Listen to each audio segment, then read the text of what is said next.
Yeah, Hello and welcome back to the Macca's Talk Hockey podcast, the podcast where me and my brother Charlie talk about English ice hockey, specifically the NIHL. And week two is finished. We had 10 games across the weekend, a lot of goals as well this weekend as well. And we're going to start with the news. But before we get to that, Dan, Charlie, you doing all right?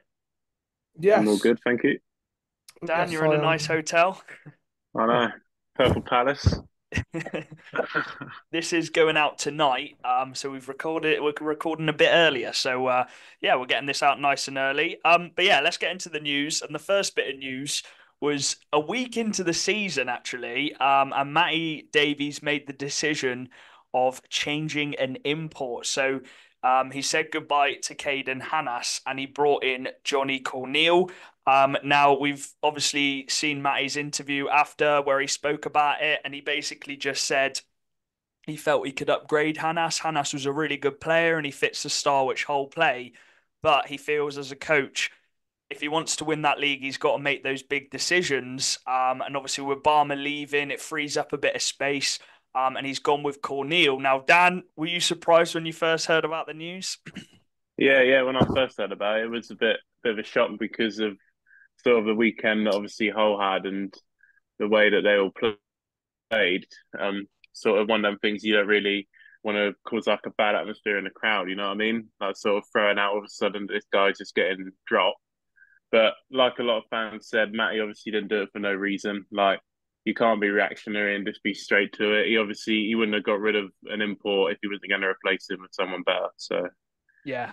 Well, looking at Johnny Corneal's career so far, he captained in the OHL in his last season in the OHL, which is very, very good. It shows he's got leadership. And obviously played last season with the Manchester Storm. He kind of played on a third line role, didn't he, Charlie? He wasn't really getting in those top two lines for Manchester. And he decided he wants to well, he actually signed up for this next season with Manchester again.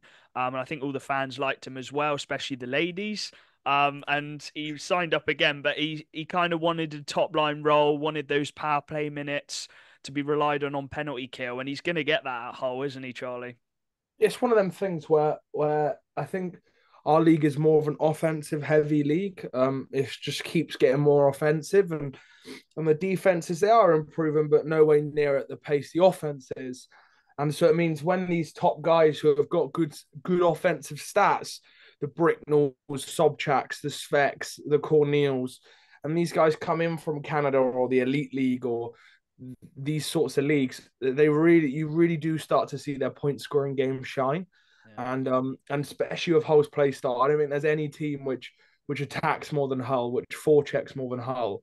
So for offensively minded players, Hull is the place where you kind of want to play if you want to stock up points. Yeah. Well, you did say in the preview that Raiders were the most forechecking team, so I'm going to Oh no, correct I, you on I that still one. back that. No, But I no, no, said we've got a big forecheck. Yeah.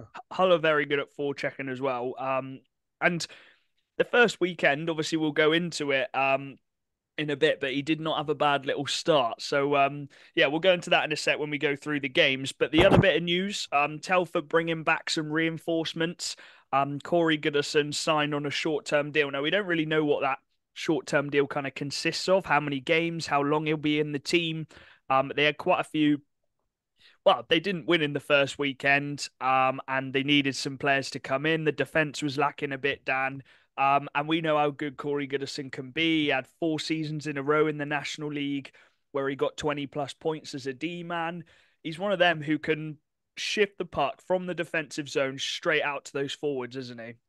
yeah, he's going to be a guy that's going to come straight in, and he's not going to take much to get used to it again. Coming back into that Telford team as well. Obviously, Tom Watkins knows what he's got in him and stuff like that. So he's going to be able to just put him out there, have the trust in him, and yeah, he should be able to really bolster that defense up for what they needed him for. Yeah, it's a tricky one because he obviously didn't play last season at all.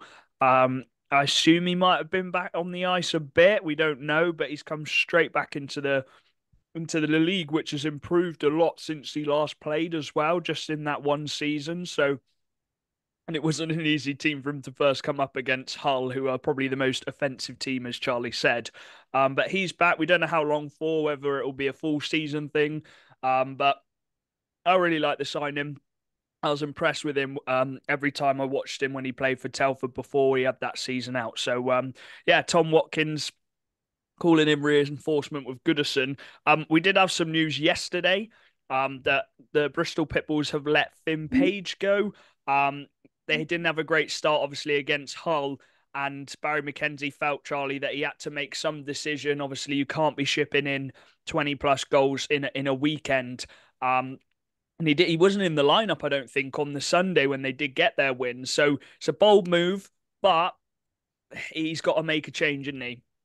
I don't think it's bold. I think it's what they needed to do. I think you have to show your fans that you can't accept conceding. I know they're the top two teams in the league, but you can't show your fans that you accept conceding 18 goals in your first two home games of the league season. And so yeah, they had to put a statement out there. They had to say you were not good enough for us at the games we watched you play. And I really do hope Flynn Page can find his feet at another team, but it's a difficult team to find your feet at Bristol, especially when they're under the cosh, and it's not easy. But yeah, I wish Flynn the best, but I think this is a great move by Bristol. And it also sends a tone to the dressing room that it's not about you have to play for your spot. You're not going to keep your spot the whole year if you don't perform.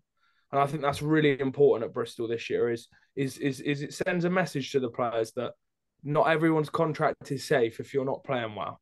And I think that's important because it means that I think players know what they're playing for, as well as playing for the wins. Obviously, you're also playing to make sure you continue your contract. Yeah, I think that's the biggest message is like this might not be the first this might not be the last one. If they keep having bad games like they've had against Hull and Leeds, and they did rectify that on the Sunday.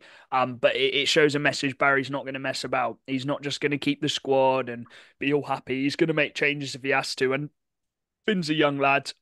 He's a big defenseman as well. There's a lot to work in his game, obviously being quite young, but it was just quite difficult, as Charlie said, Dan, for him to Right come. place. Pardon? It just wasn't the right place for Yeah, that's him. what I was going to say.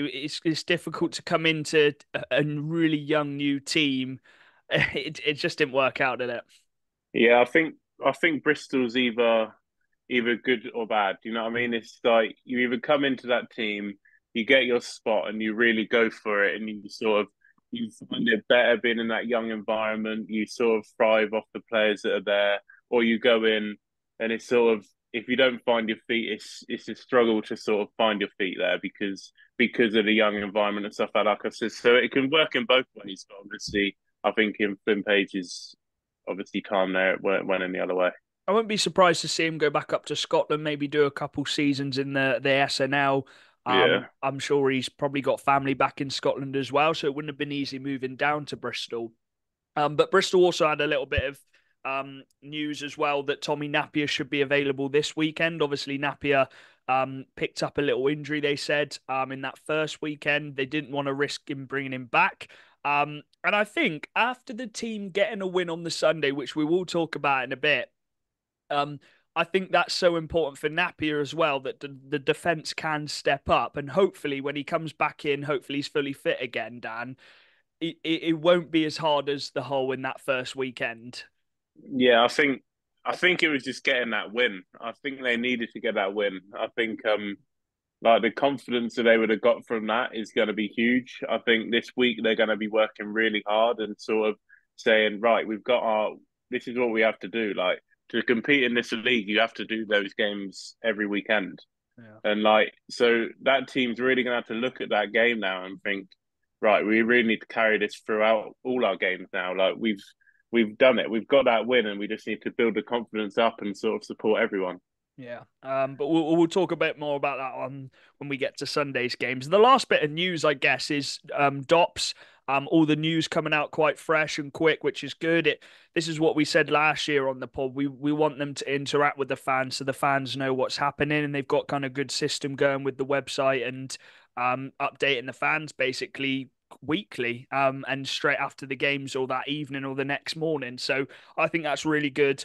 And there's a few little players. There's 3 player decisions which they have to make this week, which could have an effect on this weekend as well. But let's get to the first game then. And the first game was Hull Seahawks against Telford. Johnny Kip Cornell's debut for the team. Telford actually had quite a lot of success in Hull last season. I think they might have beat them twice in their own barn last season. So a bit of a nemesis side to Hull. But this time round, Hull got the job done. We know how offensive they are. Defensively, Charlie, they might be a bit disappointing conceding in the way they did. Some of the goals were very sloppy, I have to say. And I think even some of the players and Matty said that the goals were quite sloppy. But you can't argue with the goals they're scoring. Yeah, mate. I don't think anyone would have predicted Jason Hewitt to be top point scorer of the league right now. They're doing really well. Hull have had a good start. They're scoring a lot of goals as they do, but they seem like they're scoring even more than last year.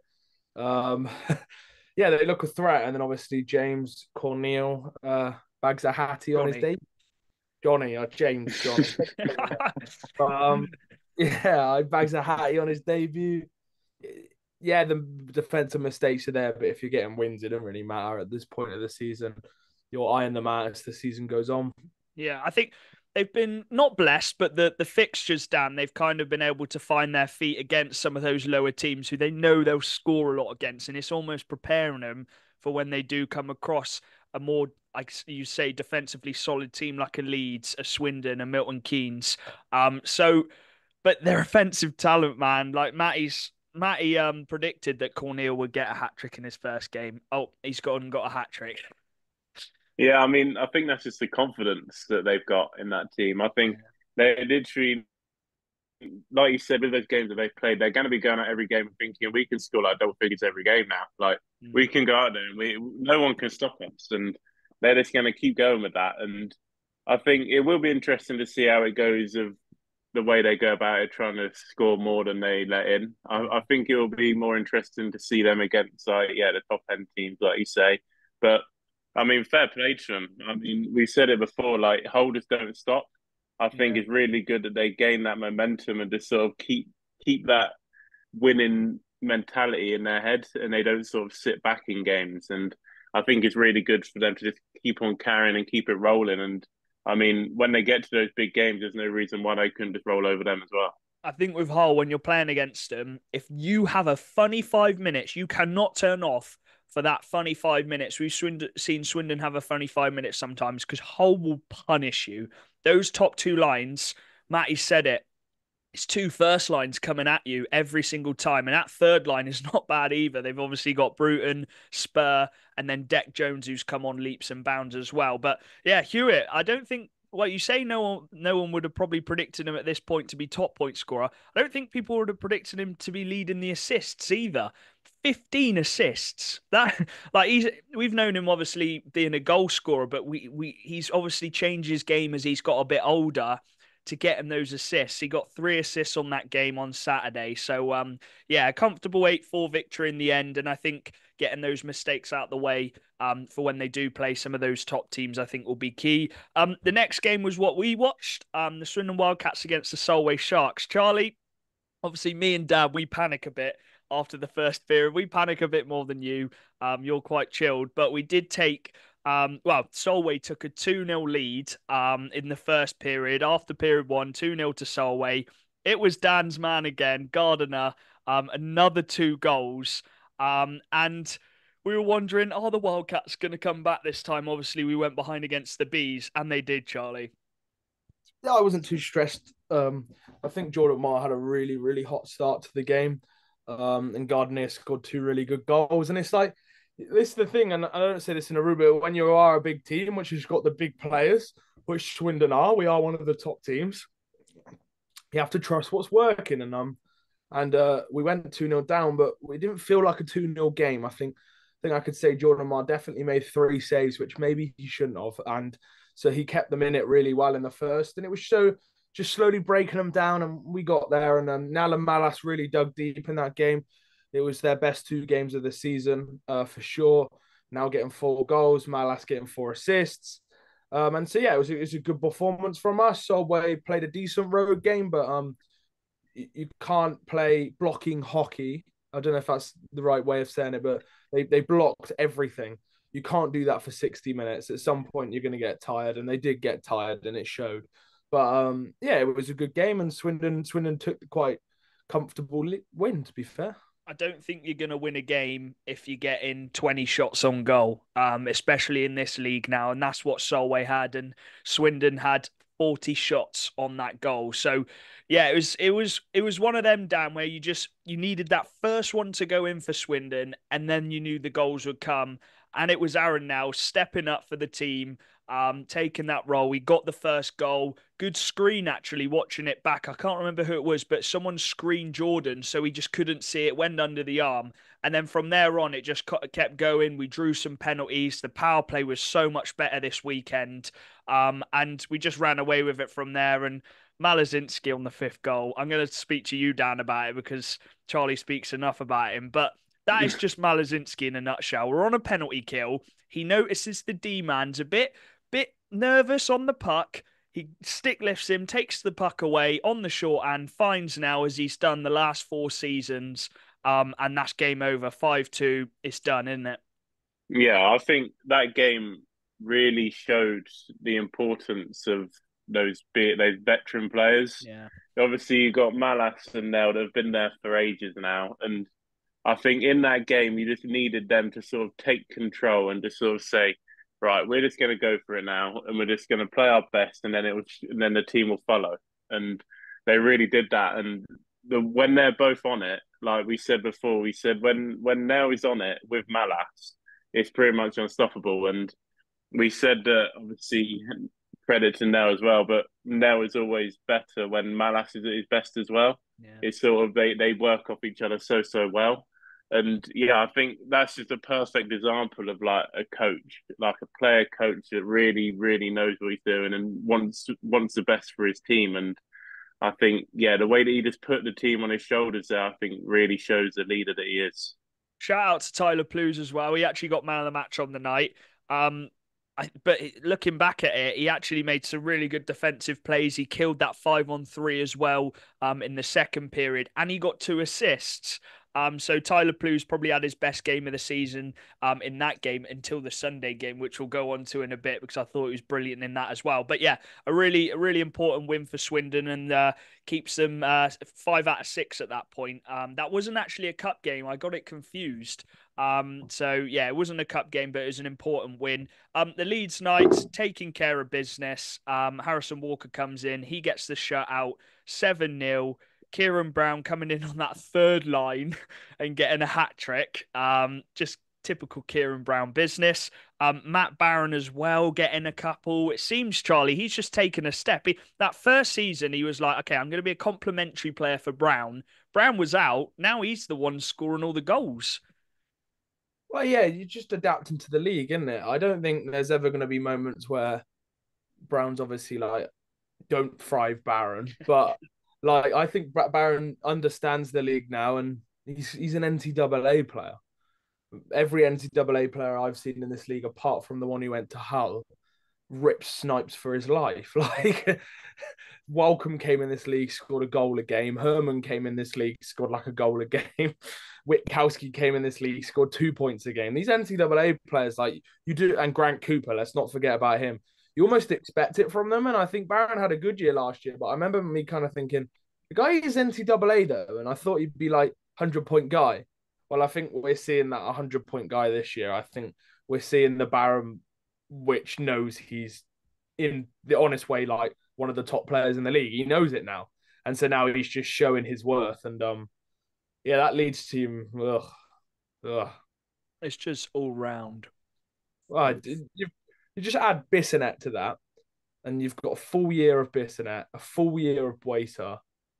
Oh, yeah, it's good. Bissonnette didn't actually even get a point on that Saturday, but Save that when for we the go Sunday. on to the Sunday, flipping heck. He But saves yeah, it. they won 7-0. We don't really need to speak too much about it. I actually said I don't think it will get to 10. It didn't get to 10. I just thought Leeds are very dominant, but Hull are just ruthless, aren't they? And they will just keep going with their top guys. Whereas I think Leeds are a bit laid back. They had that second away game on the Sunday as well. So 7-0 to them. The next game on the Saturday was an absolute corker. Milton Keynes versus Sheffield Steel Dogs. We said before the weekend this would be the game of the weekend. It wasn't actually a cup game. I was wrong. I'm getting these cup games wrong here, so I'll make sure I do get the right ones when we look at next week's fixtures, which ones are cups. But MK, they took a 3-0 3-0 lead. Oh no, sorry, they were 4-1 up. And they just we've said this about Milton Keynes, Dan.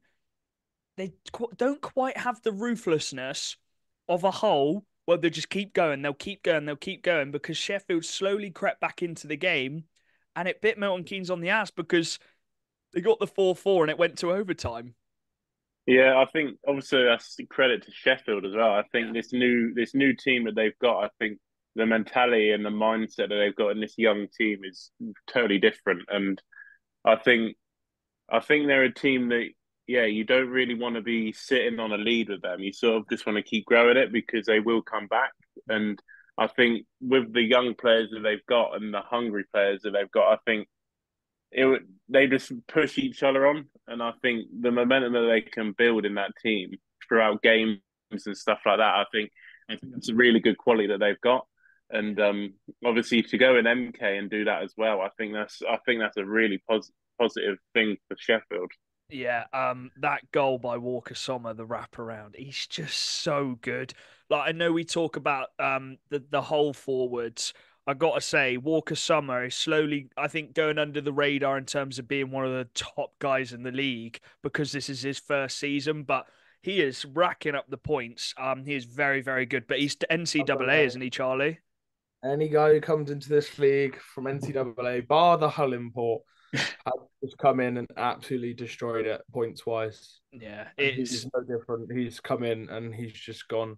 It's weird because they play in the NCAA and they play like fourth line and get like 4 points in a season, and they normally get like 4 assists and no goals. And then they come into our league and score 60 it's goals. just completely different. And he's It's only like like it's only they like must they five must six as well. they must think they've turned into McDavid when they come to our league. But Because yeah, they've it gone went from to being fourth line grinders to first line snipers. no, that the NCAA is very different to the National League. But It's yeah, a little bit different. MK did end up winning though on the penalty shots, which we've always said it's a lottery. We'd love it to go overtime for another 5 minutes. Just so, well, even then, 3-on-3 is probably a bit of a lottery as well, but it's not as much as a lottery as a penalty shootout. But fair play to Will Curlin, who's actually got the starter spot at the moment.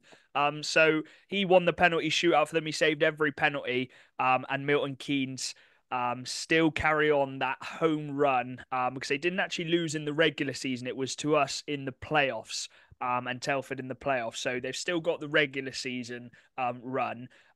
So yeah, that was a cracker. And then the final game on the Saturday was also a shootout, and that was between the Peterborough Phantoms and the Berkshire Bees. The battle of the import netties again, Dan.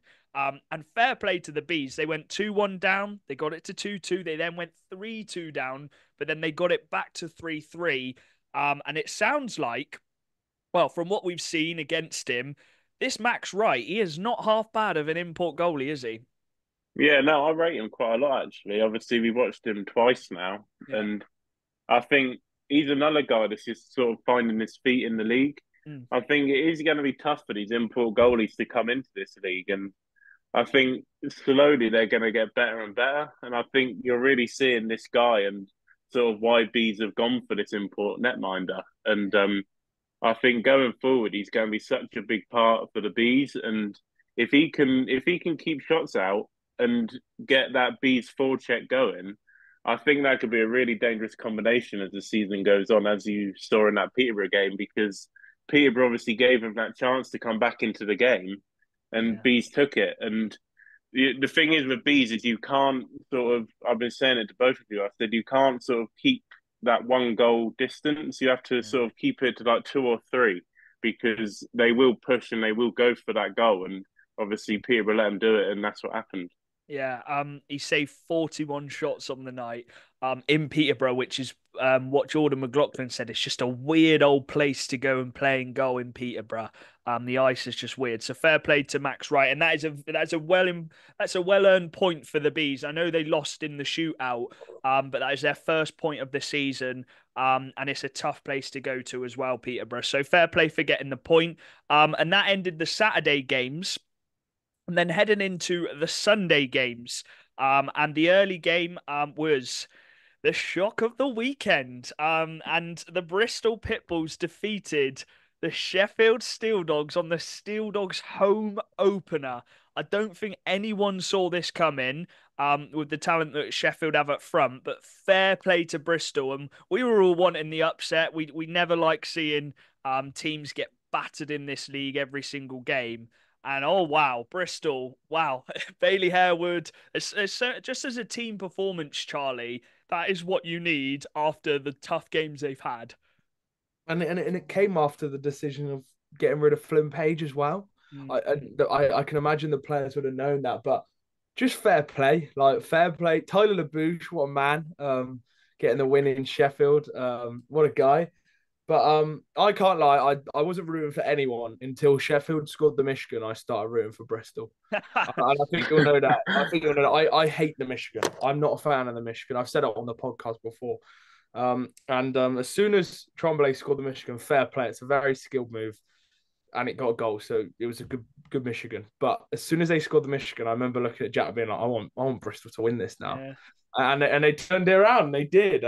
And then missing Cam Hamill, missing Tommy Napier, missing Reece Smethan, but the Pitbulls dug in. They really did. I think they have 4D men. Like it's fair play to them, fair dues, and I think they were 3-1 down at one point, and they dug deep still. They didn't give up, and it's something I didn't expect. I didn't expect Bristol to have that mentality after losing.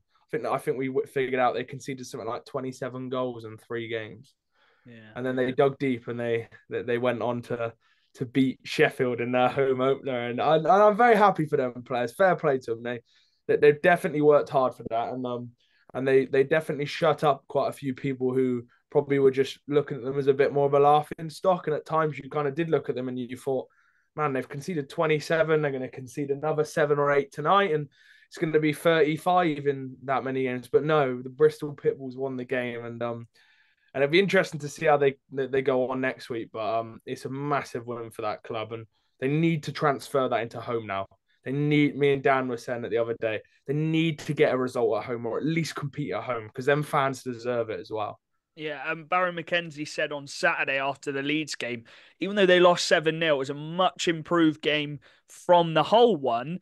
And I know people look at the score who didn't watch the game, but they actually did control parts of the game against Leeds. And you just got to take that. You've got to take those positives, and he must have drilled it into those players.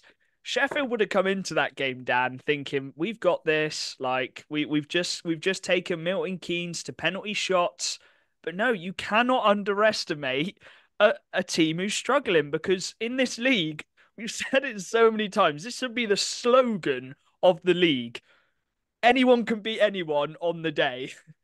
Yeah, 100%. Apart from Leeds. And but Barley. that's the thing. That's why we love the league. Like we love it that everyone can beat everyone. That's what we want. We want it to be really competitive. Also, it helps out my little bold prediction as well. See everyone beating everyone. Get another start on that. Not mate. So I thought I'd bring that up. But yeah, I mean, it's just a thing. Like, it's just mentality. I mean, I don't know what they said in that dressing room, but I think they need to say it again. They need to say it They again must next have game. fired up. I don't know what they did, but I think if it's all down to that game now, like at home. I think if that's a big game because they've got to answer now. Like if they go and win another one, that's going to be so positive for the fans, so positive for the team morale.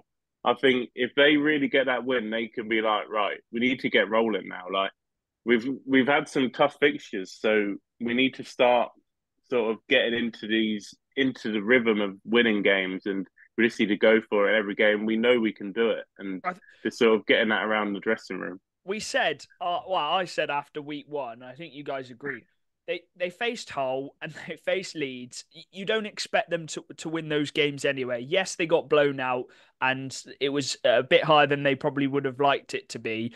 But once they faced a team who wasn't a Hull, who wasn't a Leeds, who wasn't an MK, they gave them a game. And also, credit to them, they killed off a 2 minute 5-on-3 Oh with yeah. 5 minutes to go. A whole 2 minutes of 5-on-3, and they killed it off. And Sheffield had the likes of Phillips, Walker Sommer, Tremblay, who's the other import as well? Halfor's on the ice, and they still killed off that 5-on-3.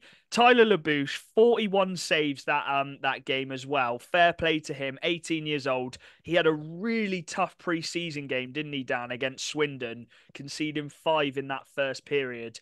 And he was a massive part of winning them that game. Ewan Hill as well. I think he's impressed me a lot coming in. He's taken one of those big 6 roles. He got a goal and assist. Bailey Harewood, we said that he needed to step up this season as he is the main guy. He got 2 goals as well. So fair play to him. Even if they don't go and win on Saturday, if they can just give a performance to the home fans of Bristol, I think that'll be so important for those ticket sales, the fans coming back to build a bit of hope and momentum for the whole fan base and team. Yeah, Dan, sorry. yeah, that's what I mean. I mean, I hope they gave Tyler a lot of credit for that game Yeah. because, like, he's gonna be buzzing with that. Obviously, yeah, like you said, answering back from that tough start that he had, I hope he's gained some confidence from that as well. And really, like, if they can get his confidence up, I think they've got a really good situation with their goaltending. Like, obviously, we know what Napier can do if he's protected in front of him, same as any goalie. And if you can get both of their confidences up and sort of get the team in front of them going, like, they're in a really good position. And obviously, those games against Bees are going to be really interesting. The Bees, the Raiders, and stuff like that. Them games are going to be really interesting because they'll be in their head. They'll be like, we can win these games. Like, we can definitely do it. And Yeah. they just need to gain this. They just need to gain something from those games and just sort of push on. I think the away games, well, I know we've talked a lot about it. I think the away games, they almost have no pressure going into them because they're expected to probably lose it. But then they've got no pressure of their home fans. They're just playing their game. And then they slowly just got through the game and got the win. So fair play to the Bristol Pitbulls getting the 2 points. And that doesn't put them 10th. It doesn't put them 11th. It puts them 9th as well, above 2 teams.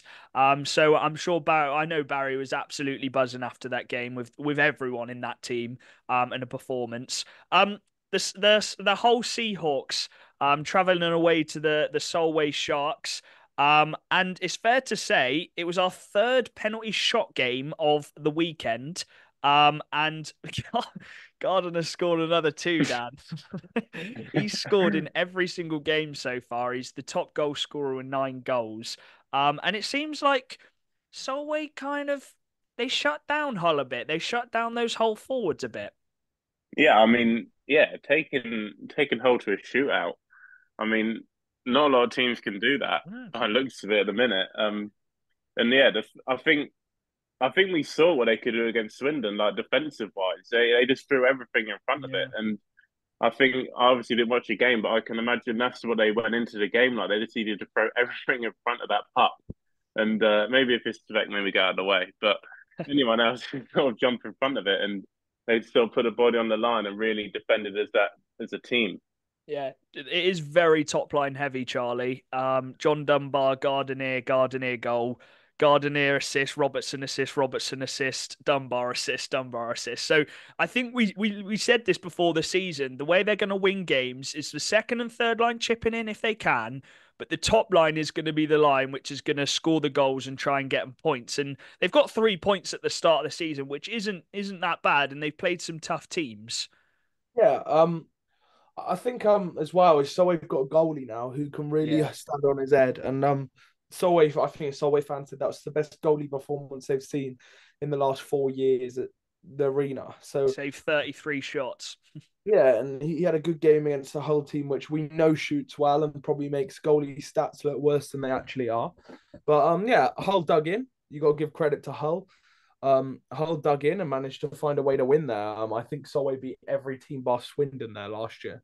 And Hull did find a way to dig in and take 2 points. And I think that's important for Hull. I think if you want to win a league in them games where they get close and they're not 4 goals up, you have to find a way to win it. And they found a way in penalty shots. And I don't know if you've seen the photo, but if you have, check out Dimitri Zamodra after you won. I've never seen a happier, jollier guy in my life. It just put a smile on my face because I can tell he's just like the nicest guy out there. And yeah, it sounds like a good game. And I think from a Solway perspective as well is they competed against Swindon on the Saturday night. They had a long bus journey home on the Saturday night, Sunday morning, and then they took Hull to penalty shots in their own ring. They're going to be competitive this year, and yeah, they've got Gardner who's going to score them 100 goals. So I don't want to do too bad. He's on pace for it. And Sobchak got the winning penalty shot. We know the skill that he can do. So yeah, they get the 2 points, which is a big 2 points for Hull as well. And a back-to-back 4-point weekend. The Raiders, we said after watching them last weekend, obviously the heartbreaking end for Swindon, but they are very, very good in their own barn. And that showed again this weekend, Charlie. And this was a cup game. They are actually in the top 4 of the cup at the moment with 2 wins. And they're going to be hard to beat at their own rink. Leysham getting on the board, Schufelt getting on a goal as well. Sean Barry with the winner. We know I said it before the season as well. He's a sneaky little point scorer, Sean Barry, when he's relied on. Elliot Dewey getting 2 assists.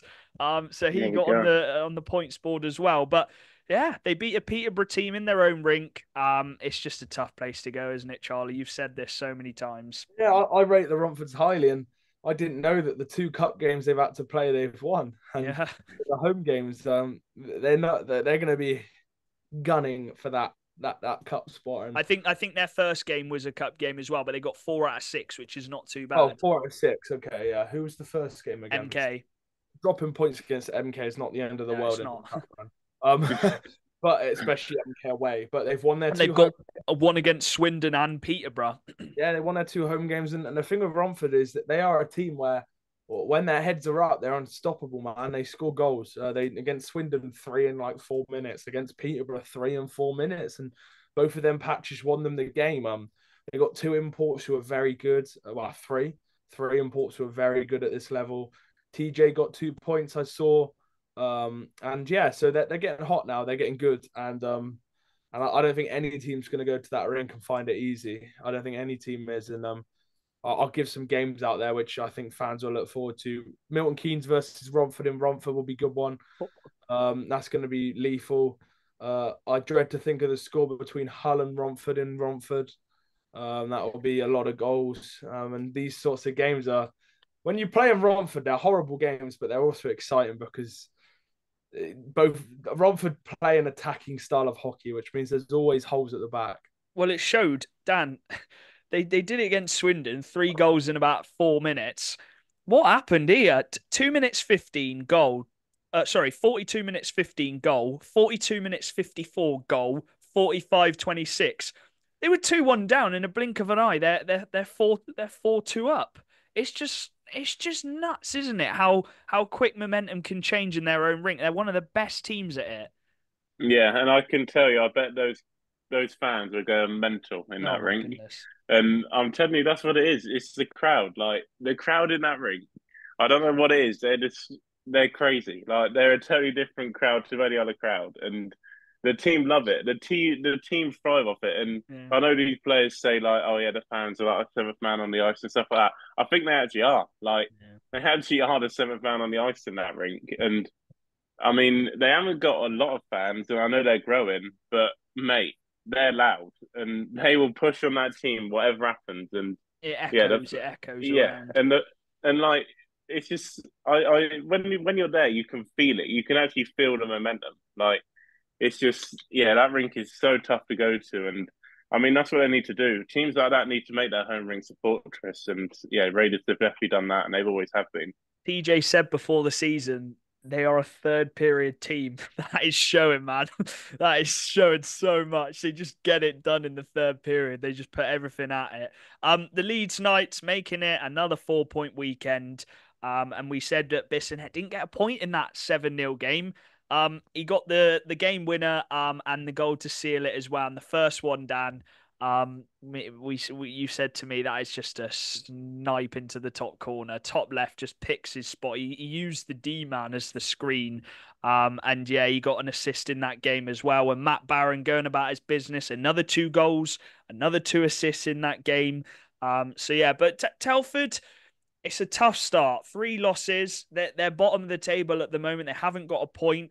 They need to try and find just dog out that win, just like Bristol did. They need one, and they'll be looking to do that this weekend. But Skaleski's getting on the points now. He got 2 this weekend. Yokoyama scored as well. So there is stuff there to try and build momentum on. You probably wouldn't have predicted Telford to beat Leeds Or Hull. No, or Hull, yeah. yeah, I think in that team they've sort of built a new identity in the off season. The signings that they've made are they're a bit like different, you know what I mean, to what they normally have. So I think it is going to take a bit of time for them to sort of get into it and sort of get their rhythm. But the players that they brought in can definitely do it, and you've got an unreal coach behind them as well. So Yeah. I think they just need to find, like you said, they just need to find that win, just get that win, and then you can build from it. And I think there's still a lot of teams out there that are still finding their feet. So it's gonna take time, but I think Telford will get there in the end, with obviously with Tom Watkins It's above them as well. it's a bit like Bristol. They've had a really tough schedule to start off the season. They'll be a bit disappointed they didn't get anything from that Solway game, but this weekend it's a bit of a write-off. You go again next weekend.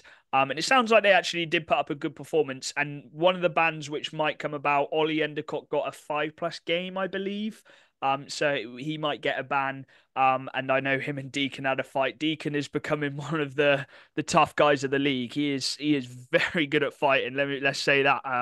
He's won a lot of fights, and I think he took the dub on that one. The final game of the weekend was the one we went to, and before we get into the game, big thank you to the Bees. They let us present man of the match. And they actually gave Charlie and Dan free tickets as well as a thank you. So again, massive thank you to the Bees for those tickets and to present man of the match as well. The away one, and it happened to be the former Bee himself, Ed Bradley, who didn't smile in the photo. We were saying in the group chat, it wasn't even an ounce of a smile, but I'm sure he was buzzing. He scored in the game, and we got the win as well. But yeah, thank you so much to the Bees. We appreciate it. We'll still be coming to the games when Swindon aren't playing as well. Don't worry about that. So we'll be funding the tickets for those games. But as for the game, we took an early lead. Ed Bradley getting that goal, a nasty little slap shot, Charlie, not a wrist shot. Nelly getting the assist on that one. But the Bees battle back into it, and this is what they do, Charlie. They have those spells in the game because they know the rink so well. They just kept us in our zone for a long period of time, and they got that goal back, didn't they, through Balaz, and he just keeps scoring against Swindon. Yeah, he scores against most teams, doesn't he? Yeah. Last year, like 120 point, no, not 120, like 100 points. But yeah, if you are around Bees, watch them. They're good fun. I think the Bees are always fun to watch in their rink. It's such a weird game. If you haven't been to the away game, do, because it's just you can't really describe it. You have to play a different style of hockey in Yeah, Slough. And then they'll come to your rink and do like 19 shots, but then you'll go to their rink and they'll put 35 on you. So they're just a different team at home. And yeah, it was a game of refereeing decisions at times. Ooh, yeah.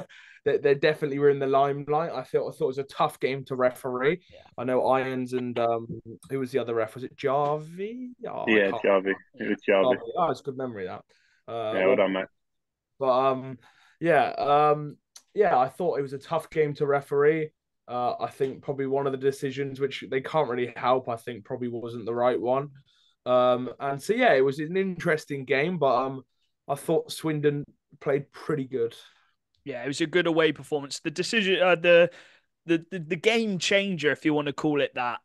We were 2-1 up in the second period, and Pekosti got high sticked, but it wasn't originally given. The play went on for about another 30 seconds. I think it was it Balaz again? It might have been Balaz again or Antonov squeaked one through Mar, which he'll probably want back. But then it got pulled into a It was huddle, goodbye. and oh, was it goodbye? Sorry, goodbye. Squeaked from through. The refs called into a huddle, and obviously Bally had been high stick to the face. There might have been blood. I'm not sure. And they called it back for high sticking, but it was controversial because the Bees scored. And it was like a good 20, 30 seconds after the incident when it didn't get called. And this is again why we're calling out for this video replay. Some people online were saying that it might have been a stick lift which caused the Bees stick to hit Bally. But either way, the goal got called back. It then went back to 2-1. Swindon got a power play, and we did score on that power play, Dan. To make it 3-1, a nice little play into the slot, and you can't really save those. But in the third period, it did even itself out a bit. Obviously, it was the hit, Tomash reverse hit onto Antonov, but because Antonov is so small, it was quite high, and he got thrown out the game. Charlie's put his towel over his face because he actually had such a good game as well. We got 2 assists in the game. And he got thrown out. The Swindon had to kill a 5-on-4 for 5 minutes, but then we got another penalty. So it was a 5-on-3, Dan, for a full 2 minutes, and then another 3-minute penalty kill. But that was some of the best penalty killing I think I've ever seen. I don't remember Yeah. that. Yeah, they had a 5-on-3. Yeah. I thought that was the other way around. I thought that was Swindon. No, No, no, definitely. they had a 5-on-3, I think, for a good minute and a half. I thought we had a 5-on-3 after Irons gave the penalties. Yeah, we did, but in the third period, they also had a 5-on-3 as well. I don't remember that bit. I think you closed your eyes after the Thomas hit. I think I think that was it. Or, He's or maybe crying. walked out the ring. It's all a blur after No, that. 100% we killed the minute and a half of the 5-on-3, and then we still had another 3 minutes to kill Dan because it was a 5-minute penalty, wasn't it? Yeah, and again, I like the momentum that you can gain from that. We said it on the Bristol one as well. Oh. We said the momentum that you can gain from that 5-on-3 is crazy. And I always say when I'm at the games, if a team kills this, they're gonna win. And obviously, both times I've said it, it's been right. So I'm gonna keep going with it. But yeah, I think I think the Bees have got quite a good power play. Like they just throw all their top guys out there like they should, and I think to kill that off was really big, and it's a bit of a killer for Bees at that time of the game as well. Yeah, just a couple shout outs. Thought Nelly on the Sunday actually defensively, he killed a lot of that 5-on-3. Without Tom Ash, we've also got Billin and Johnson, best mates doing the penalty killing. They're really, really good. And then Wellesley, we haven't seen the best offensive Wellesley yet, but defensively, Dan, oh my goodness, it's just he makes it look so easy, doesn't he? Every time with the stick, you can see the level of the Canadians. Him killing that 5-on-3, and then Ploozy coming on, you got a different type of penalty killer. Thought he was excellent as well. And Rennie Marr, we've got to shout him out. He's probably been the most consistent goalkeeper in the league. He's the top of the if you take away Harrison Walker's 100%, obviously he's played 1 game. With goalies who've played 3 games, he's the top with a 9.3 save percentage. Yeah. He saved Randy Mutt. he saved 29 out of 30, and he made some brilliant saves on that final 2 minutes. Dan, sorry. Yeah, no, he's had a really good start to the year, and I think we said it in the preview, like if you can get that confidence in your goalie from the defense in front of him, I think you're going to see a really good goaltender. And we know Rennie can do it. And here's a reason I picked him as my one to watch. And I think you're really seeing that now. If that defense in front of him can stay solid with that Rennie Mar behind him, I think you're in for a really positive outcome to the game. And yeah, it's just something that I think is going to be pushed for the D, and sort of the way that they need to work with Rennie and sort of support him and sort of cover cover the area and just sort of keep the pucks away from him, let him see the shots. Because at the minute, while he's hot, if he can see the shot, he's going to save it. So you Yeah. just got to make sure he can see the shot or just block the shot. Defensively, you just see the improvement from last season. It's these type of games. So the first four games we had, Bees twice, Solway, and Raiders. Those are the games which we tripped on the last two seasons. We've got 7 out of 8 points. Yes, you probably would have loved 8 out of 8. We've got 7 out of 8 points from those games. And those are the ones we've tripped up on in the past. So it was a very, very good win to get on that Sunday with everything that happened with that final period. And I'm sure the Bees' puck luck will even itself out throughout the season. There's been a couple of decisions which I'm sure they'll be frustrated at. But yeah, that finished the weekend. And a lot of goals. It's looking like even more goals than last season. As Charlie said, Jason Hewitt leads the points. Gardiner leads the goals. Hull at top of the league with Leeds close behind them, and then Swindon as well. The game's next. Pardon me. The game's next weekend because I know you've got to go soon, Charlie. Starting with Swindon versus Leeds. This is going to be one hell of a game. This will really test the defense, which we've just talked about. Probably been the most consistent defense so far. But we might be without Tomash. We don't know. We haven't heard from Dops yet. If we are without Tomash, it's going to have to be a defensive masterclass, Charlie. And we got to be clinical when we can if we're going to win this game. And it is a cup game as well. I've got to give Slava a call. Hey, mate, we need to loan you for a game, my friend. We need the proper Slava playoff hockey right now. We need to play a 1-0 win game. That's what I want to see. But on a real, I think it'll be interesting. I think Britnell had quite a quiet weekend for his standards. I think Britnell can be better than he was last weekend. I think he scored 1 goal. And we saw him pre-season. The guy can snipe for fun. So puts responsibility on him. He's the main import forward now. If Malas isn't with us, I don't know whether Malas will be or not. Fingers crossed he isn't. But yeah, I think it puts responsibility on Bricknell to step up if that is the case. And then Nally, he's gonna be the top goal scorer in the league, as I said. So expecting big goals from him. But yeah, I think as you said, it's just about making sure Rennie can see shots. Like Dan said, it was Dan who said it. Yeah. Is if we can make sure Rennie can see each shot, Rennie's hot, he's going to play well. And even without Malas, if he's not here, I know this team can score goals. We've seen Bully steps up in the playoffs and stuff. So it's just about big players stepping up, and the Link Centre's a fortress. So it's gonna be a tough 2-0 shutout win. That's my prediction. 2-0 with a shutout. You are just something. But yeah, that's gonna be a cracker. Bees against MK. That is gonna be a massive test for MK. They lost their last season. Can they get that win on the road, which is what they've struggled with? These are the games that they need to be winning if they want to try and win this league. So that's a big one.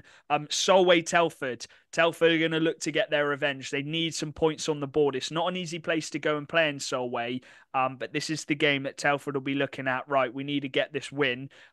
Steel Dogs against Phantoms. This will be a very interesting one. This one in Sheffield. Sheffield will be looking for a Oh, my voice went then.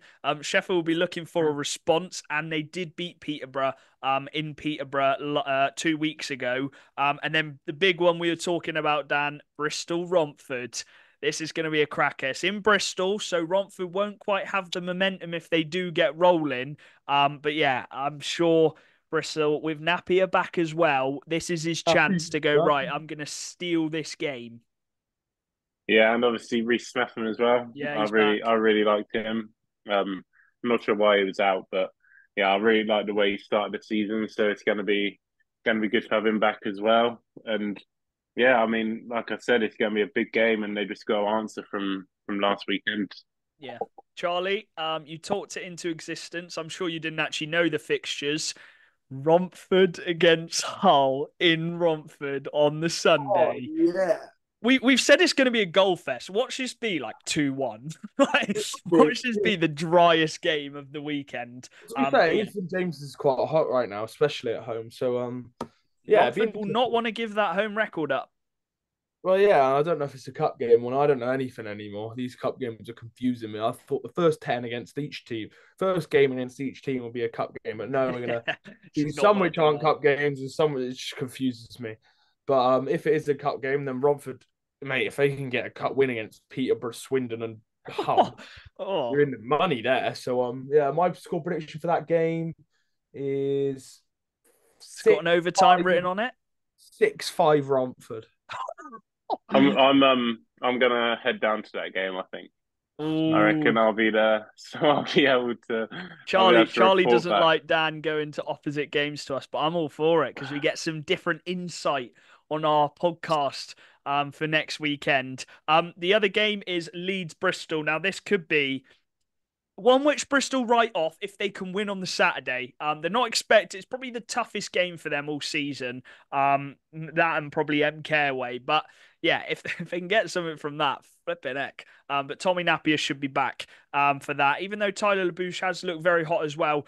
Milton Can't Keynes wait for against Napoli. Solway. This is a weekend which Milton Keynes will be looking to get 4 points. Bees away, Solway at home. It's what Swindon have done it. They did it this weekend, so it's now time for MK to show what they can do.